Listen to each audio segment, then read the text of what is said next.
All right, let's get this thing going. This time I wanted to share a whiskey that I tried for the first time about, I don't know, maybe 6 months ago, maybe a little less.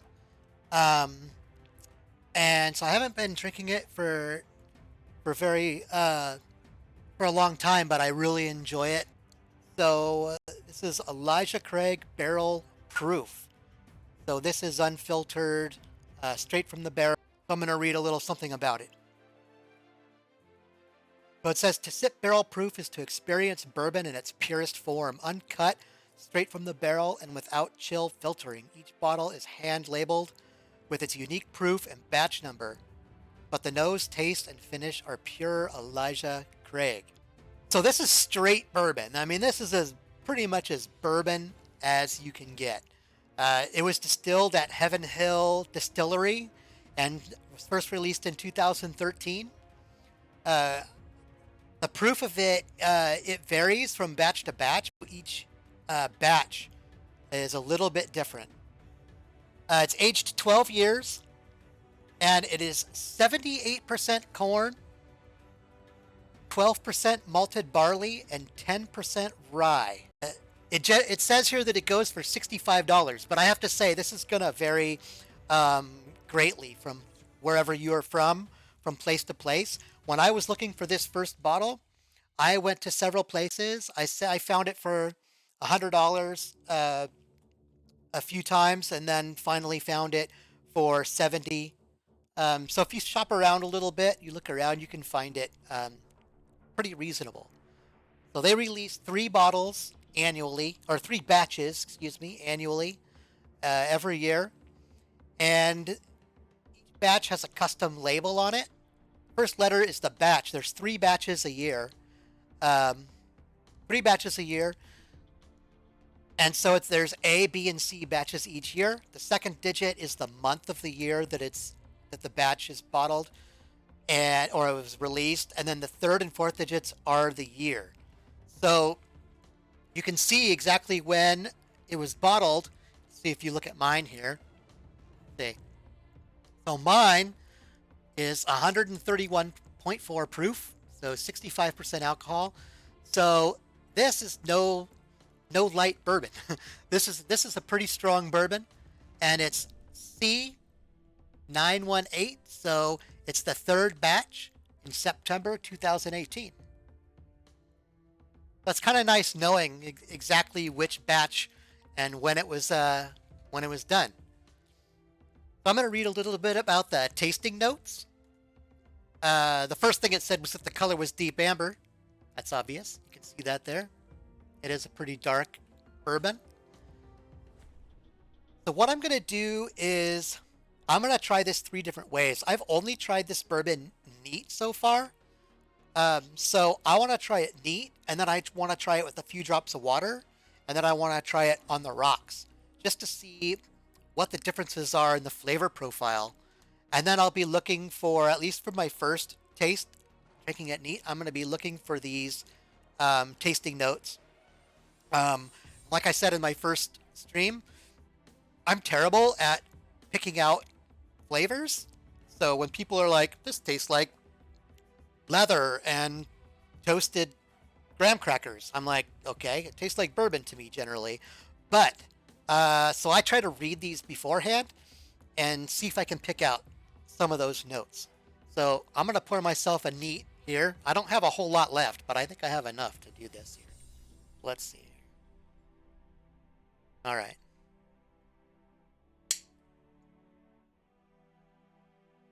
All right. Here you go. Look at that beautiful color. Okay. So the aroma, it says sweet caramel, graham cracker, toasted oak, apple, and orange. All right. See if I get any of that.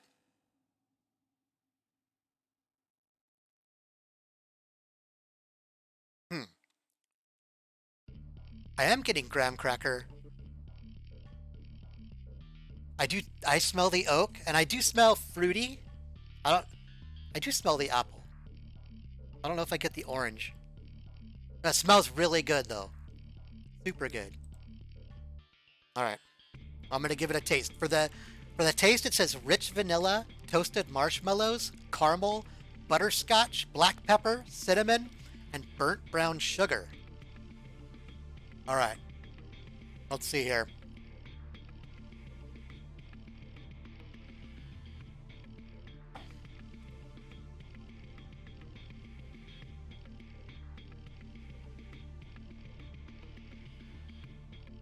I definitely taste some vanilla. I taste that black pepper too. I don't get the marshmallows. And then for the finish, it says tobacco, leather, and aged oak. And I am getting some of those. I'm definitely getting the tobacco. Now, the first thing I noticed when I first tried this bourbon is that the finish, and I don't know a whole lot about these things, the finish and the flavors, but I noticed when I drank this the first time that the flavor profile of it did continue to change for a long time after I tasted it the first time. And it's doing the same thing now. I feel like I'm going through a bunch of different flavor profiles as I sit and it sits on my palate.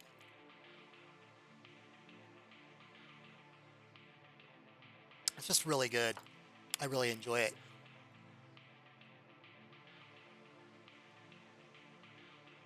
So I find that this is 130 proof. So I'm finding that this is a lot easier to drink than some of the other high proof bourbons that I've had. Um, I feel like when I drink like a Blanton's or a like a Booker's, you drink it and it's just like boom, that's just so strong.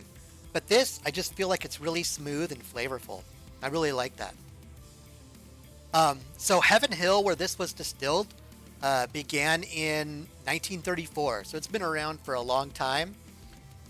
Here, I got a few little interesting facts about the distillery while I'm drinking this.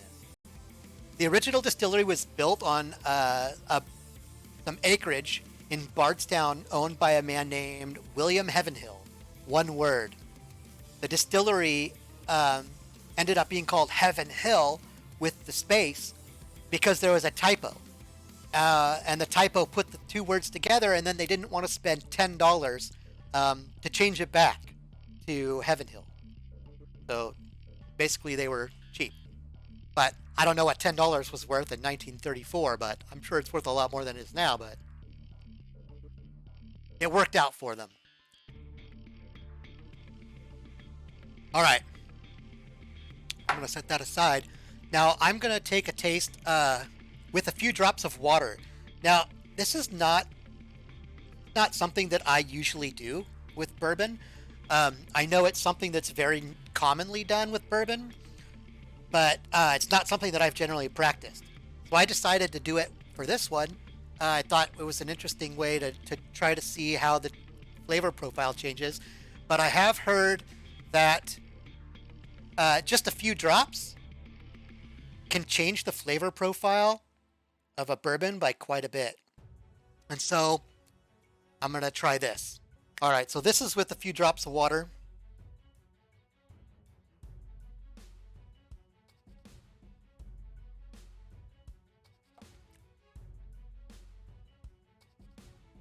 Yeah, I think that definitely changes the flavor profile a little bit.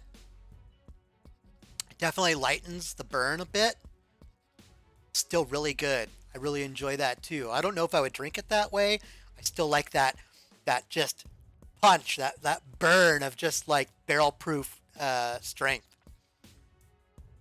So this bourbon was actually distilled by the Beam family pretty much for its entire life. The distillery was done by members of the Beam family, the Jim Beam family. It was pretty cool. And the last thing I wanted to tell you about, well, actually, I think I want to get my On the Rocks first, and then I'll tell you about the last thing.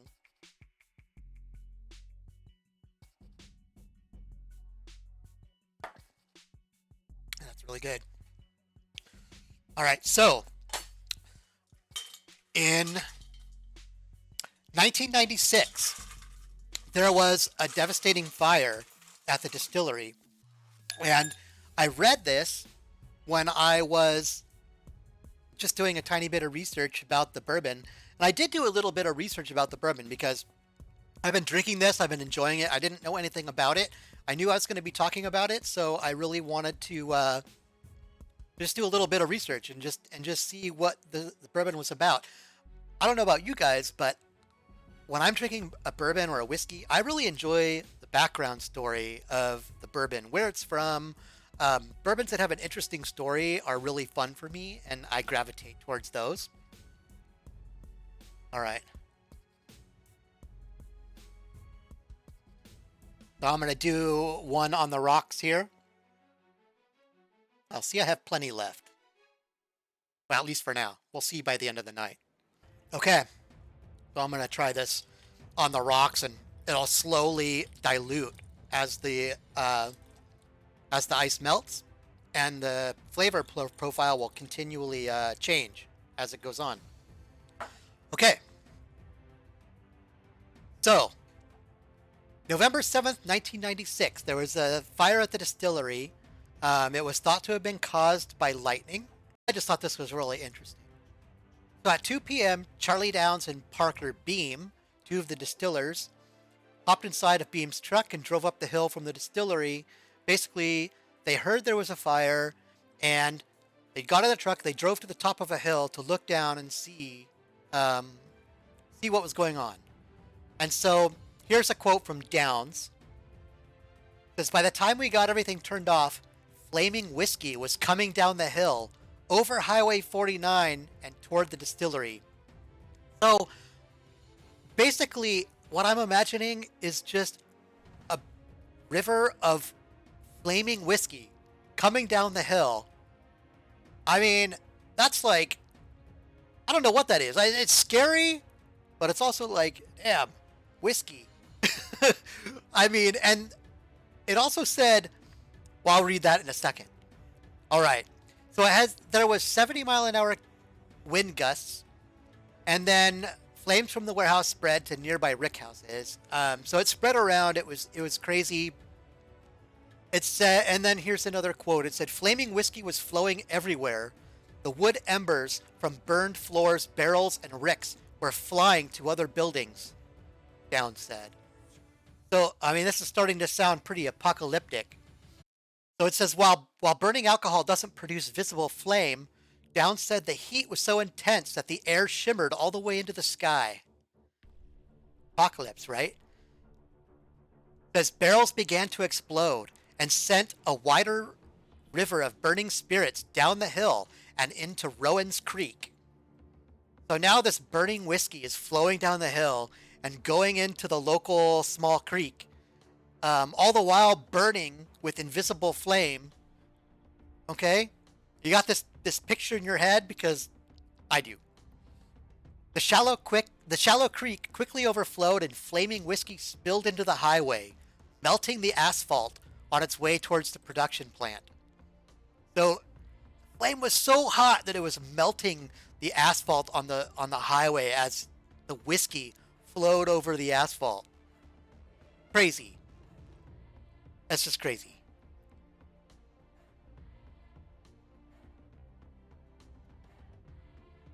Wow. I hadn't taken a sip in a while, and the ice had really started to melt, and it's really diluted the flavor, and it's really bringing out the sweeter flavors, like the caramels. It's good. I like it like this. I still like it best just boom, full power. It's like drinking barrel strength is like drinking whiskey just like on fast forward, right? Full blast, volume up. You just get everything.